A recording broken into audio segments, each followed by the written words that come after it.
আমি এই মুহূর্তে উপস্থিত হয়েছি ভারতবর্ষের পশ্চিমবাংলা রাজ্যের বারাকপুর লোকসভা তথা নোয়াপাড়া ও জগদ্দল বিধানসভা কেন্দ্রের অন্তর্গত আমার প্রিয় শহর শিল্পাঞ্চল শ্যামনগরের স্টেশন সম্মুখে। আমার এই প্রিয় শহর কলকাতা শহরতলির শিয়ালদহ থেকে কৃষ্ণনগর অবধি 100 কিলোমিটার পথের মাঝে এই শিল্পাঞ্চল শহর শ্যামনগর স্টেশন। আমার কাছে এই স্টেশন হচ্ছে সবচাইতে সেরার সেরা। এর কারণ সামনেই দেখো আছে শ্যামনগর রেলওয়ে স্টেশন, যেটা রেলপথ, আর ঠিক 5 কদম এগোলেই এই হচ্ছে সড়ক পথ, বাস রোড।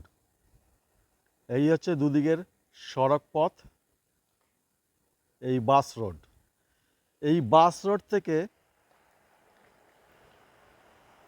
50 কদম এদিকে গেলেই নদী পথ, যেখান দিয়ে ভেসেল বা লঞ্চ চেপে হুগলি জেলায় অনায়াসেই পারাপার করা যায়। একদম সম্মুখেই অবস্থিত, কিন্তু এত সুন্দর পরিবহন ব্যবস্থা এই 100 কিলোমিটারের মধ্যে আর কোথাও আছে কিনা সন্দেহ। শ্যামনগরের পূর্ব নাম ছিল মুলাআজর।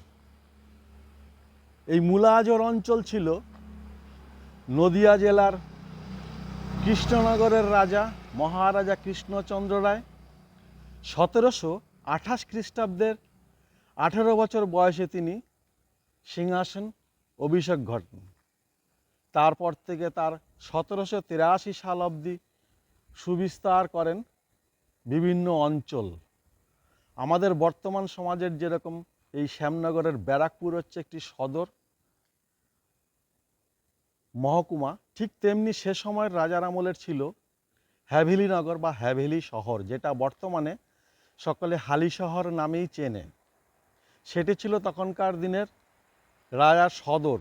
আর আমাদের এই শ্যামনগর ছিল সীমান্তবর্তী অঞ্চল, তার অধীনে ছিল এই শ্যামনগর, এবং তার শাসনেই চলতো কিন্তু আমাদের এই তখনকার দিনের মুলাআজর শহর।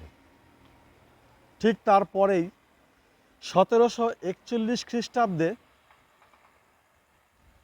শুরু হয় বর্ধমানে মারাঠি বা বর্গী আক্রমণ, যেটি সকলেরই হয়তো জানা। বর্গী আক্রমণ থেকে সে বাঁচার জন্য সেটি প্রায় 10 বছর ছিল, 1751 সাল অবধি।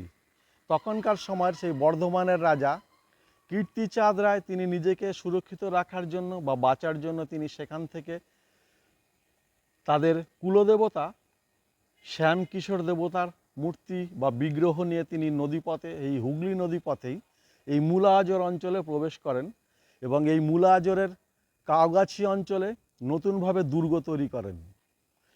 সেখানে দুর্গ এবং বসবাস করার মতন বাড়ি, মন্দির, এবং সেই মন্দিরেই তাদের পারিবারিক সেই বিগ্রহ শ্যামকিশোর মূর্তি স্থাপন করেন। ক্রমশ আস্তে আস্তে ভক্তদের ভিড় বাড়তে থাকে, আনাগোনা বাড়তে থাকে, সেখানে বসবাস, বাজার শুরু হয়। আস্তে আস্তে সেটি একটি নগরে পরিণত হয়। সেই মতোই লোকমুখে প্রচলিত হতে হতে, যেহেতু শ্যামের মন্দির এবং একটি নগরের অবস্থান হয়েছে, তার জন্য লোকমুখে সেটি শ্যামনগর নামেই পরিচিত হয়ে উঠেছিল। অবশেষে সেটি শ্যামনগর নামেই রয়ে গেছে। গত মুলাআজর ছিল পূর্ব নাম, আজ সেটি শ্যামনগর।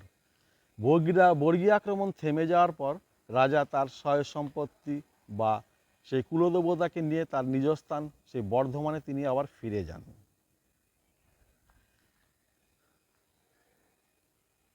এই হচ্ছে দেখো শ্যামনগর রেলওয়ে স্টেশন, এই হচ্ছে বাস রোড,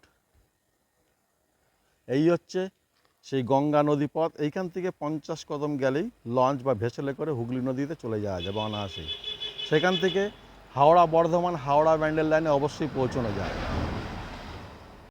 শ্যামনগরের ঐতিহ্যবাহী বহু প্রাচীন একটি মন্দির আছে, যেটি 1809 খ্রিস্টাব্দের 15ই মে, 1216 বঙ্গাব্দের 31শে বৈশাখ আহিরিটোলার জমিদার বাবু স্বপ্না আদেশে তিনি মা ব্রহ্মময়ী কালী মন্দিরের প্রতিষ্ঠা করেন।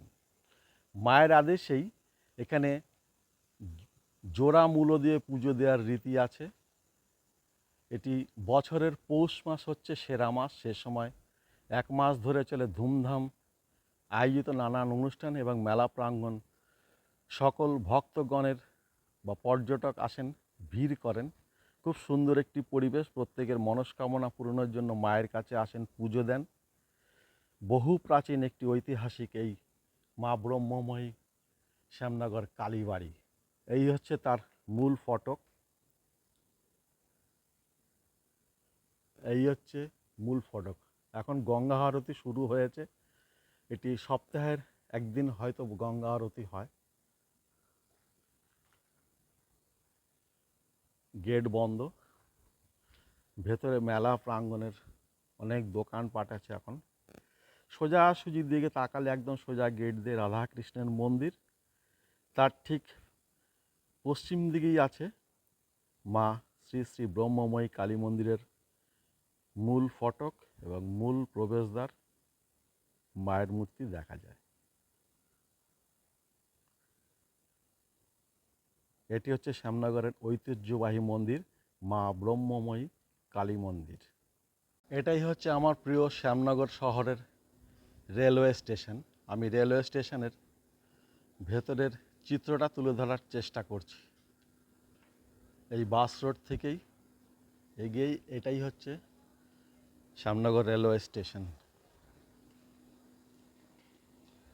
এখন বাজে 3:46 ভোর। এই আছে দুটো টিকিট কাটার মেশিন, ভ্যান্ডার কিয়স্ক যাকে বলে। এই হচ্ছে দূরপাল্লার ট্রেনের টিকিট কাটার সেন্টার। পরপর আছে এগুলো টিকিট কাউন্টারগুলো। এই হচ্ছে ভ্যান্ডার মেশিন, লোক থাকে, লোক এসে কেটে দিয়ে যায়। এই দুটি আছে ভ্যান্ডার মেশিন। আমি ভেতরের চিত্র দেখাচ্ছি প্ল্যাটফর্মের।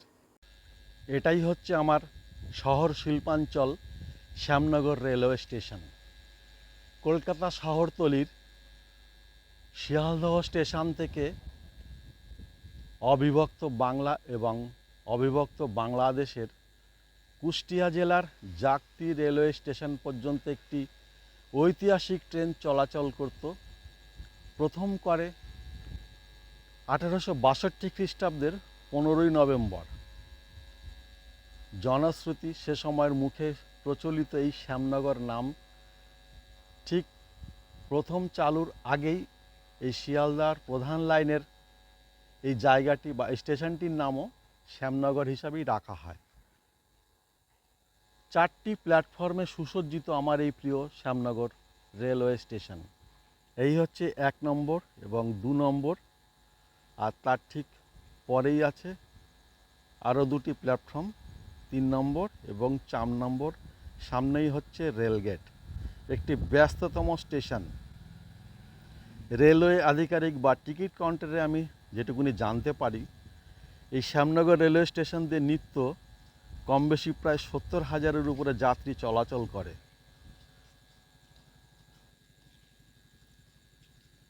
আজকে আমার যাত্রাপথের শুরু কিন্তু আমার এই শ্যামনগর স্টেশন থেকেই।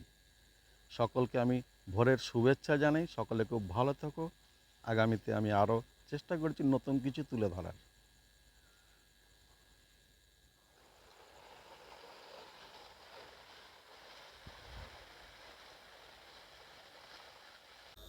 আজকের যাত্রাপথের শিয়ালদা থেকে কৃষ্ণনগর যাওয়ার প্রথম যে গাড়ি, শ্যামনগর স্টেশনে এসে পৌঁছানোর টাইম হচ্ছে 4:03।